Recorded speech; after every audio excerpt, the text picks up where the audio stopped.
আম শালিনী। আজকের ব্লগটা শ্রাবণ মাসের প্রথম সোমবার, আমার ব্রত রয়েছে।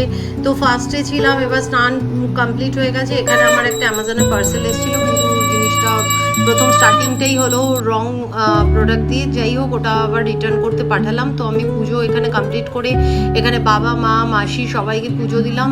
তারপরে এবার আমরা সবাই মিলে এখানে সাবুদানার খিচড়ি বানানো হয়েছিল, তো ওটাই আমরা সবাই খাচ্ছি। এরপরে একটু রেস্ট নিলাম আর ইভিনিংয়ের জন্য রেডি হয়ে এবার গেলাম মন্দিরে বাবাকে জল ঢালতে। আর এর সাথে কৌশিকও আমার সাথে গেছিলো। তো আমরা দুজনেই মন্দিরে গিয়ে এখানে পুজো দিলাম। পুজোটা বেশ ভালো মতনই হলো, সব কিছু কমপ্লিট করলাম। এইভাবেই তোমাদের সাথে আজকে ব্লগটা রাখছি। কেমন লাগলো প্লিজ কমেন্ট করে জানিও। ভালো লাগলে লাইক করো, পারলে চ্যানেলটা আমার সাবস্ক্রাইব করো। See you in next video. Till then take care, bye by.